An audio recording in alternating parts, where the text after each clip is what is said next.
Hello दोस्तों, कैसे हैं आप सब। उम्मीद करता हूँ बढ़िया होंगे। तो इस वीडियो में हम देखने वाले हैं additional sample paper question number 21। तो चलिए स्टार्ट करते हैं यार बिना किसी देरी के। तो हम क्या करने वाले थे, वैसे 21 देख रहे थे, ठीक है। तो चेक, एक मिनट कलर चेंज कर लेता हूँ। The square root of every composite number is rational, justify your answer by proving the rational if applicable. ठीक है भाई, ये क्वेश्चन हमेशा हमें देखने को मिल ही जाता है एग्जाम में, ठीक है। रैशनल प्रूव करो, तो छोटा सा एक मान लो तरीका होता है इसको करने का। ओके, तो लेट्स सी। हमें क्या लिखना है कि एक ऐसा नंबर लेना है जो परफेक्ट स्क्वायर नहीं है, ठीक है, जो कंपोजिट नंबर है, ठीक है। तो ऐसा हम एग्जांपल ले लेते हैं, एग्जांपल की तरह 6 ले लेते हैं, ठीक है। कंपोजिट नंबर है, हाँ ठीक है। तो एज्यूम क्या करना है हमें, मान लो एज्यूम, ठीक, √6 इक्वल टू a/b, और जो a/ मतलब where b not equal to 0 पता ही क्योंकि अनडिफाइन हो जाएगा, ठीक है। ये कंडीशन होती है।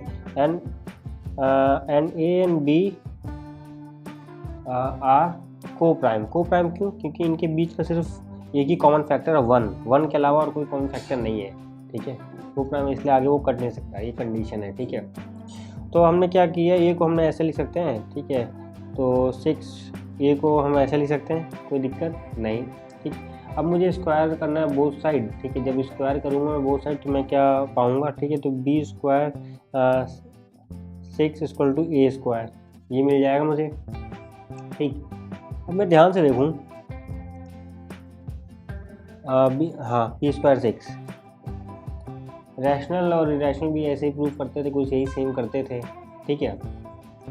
अब देखो a² जो है ना, ठीक है, वो अगर मान लो ऐसे लिख दूँ मैं a²/6, तो अगर मान लो अगर मैं a² अगर मैं देखूँ ना, तो वो 2 और 3 मतलब इसके क्या होंगे फैक्टर, 2 और 3 होंगे।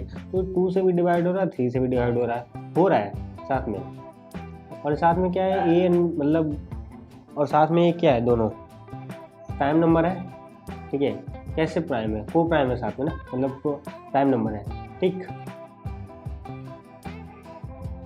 तो जब a² डिवाइड हो रहा है तो हम a भी तो बोल सकते हैं, ठीक है। तो a भी डिवाइड हो रहा है, किससे, 2 और 3 से डिवाइड हो रहा है, बोल सकते हैं। बिल्कुल वही प्रोसेस है जो कि हम रूट में रैशनल नंबर जो करते थे, ठीक है, वो ऐसा करते थे, वही सेम प्रोसेस है, ठीक।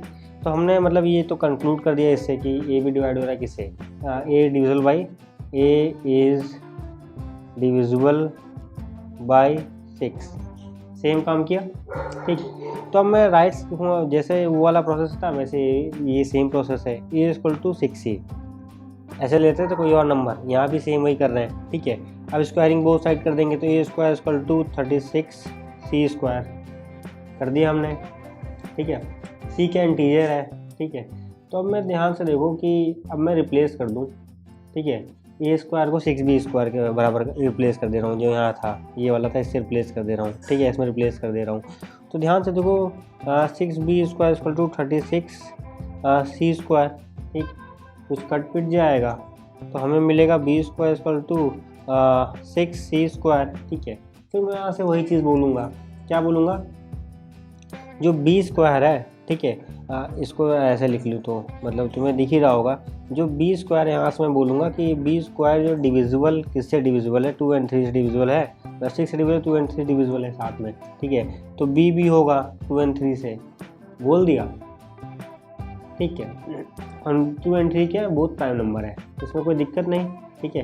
तो मैं कंक्लूड कर दूंगा कि b इज़ डिविजिबल बाई 6, ठीक है, ये भी कंक्लूड कर दूंगा, इसमें कोई दिक्कत नहीं है, नहीं, ठीक।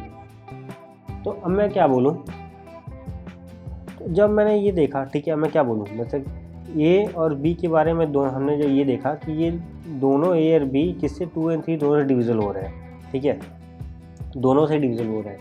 पर a और b तो को प्राइम थे, ठीक है, को प्राइम थे, और सिर्फ 1 ही से डिविजन होना था इनको, ठीक है, एक ही फैक्टर होना था, पर ये दोनों से हो रहे साथ में। तो जो हमारा स्टार्टिंग में क्या हमने लिया था, क्या एजम्पशन लिया था, वो गलत है, ठीक है। तो hence √6 is a irrational number, ठीक है। तो जो हमने जो स्टेटमेंट लिया था वो फॉल्स है आखिरी में, ठीक है। तो जो गिवन स्टेटमेंट जो है ये क्या है, ये फॉल्स है। ठीक, समझ में आया। बिल्कुल सेम वही प्रोसीजर है यार कि इसको हम ए एंड बी के लेते थे, वो ग्रुप प्राइम होता था, फिर किसी एक और नंबर के ले लेते थे इक्वल टू 6 ही, ठीक है। सेम प्रोसेस है, ठीक है। पहले मानते हैं, फिर उसी बात को प्रेडिक्ट कर देते हैं, किससे, मतलब फैक्टर उसके दिखा के, और फिर आखिर में आंसर लिख देते हैं, बस सिंपल। कि वो हमारा कॉन्ट्रडिक्शन जो हमने एजम्पशन माना था वो रॉन्ग है, मतलब वो रॉन्ग साबित होता है इसकी वजह से, क्योंकि वो डिवाइड कर पा रहा है, ठीक है। बस सेम चीज़ है, जैसे तो √2 वाले हम करते हैं रैशनल, अगर ये आता तो ऐसे भी कर सकते हो, बस कुछ ही चीज़ें अलग हैं, मतलब सब कुछ सेम ही है लगभग 95% तो सेम ही है, कुछ बस लिखने का फ़र्क है, बाकी कॉन्सेप्ट सेम है। तो यार समझ में आया होगा, आई होप। मिलते हैं अगली वीडियो में। जय हिंद, जय भारत।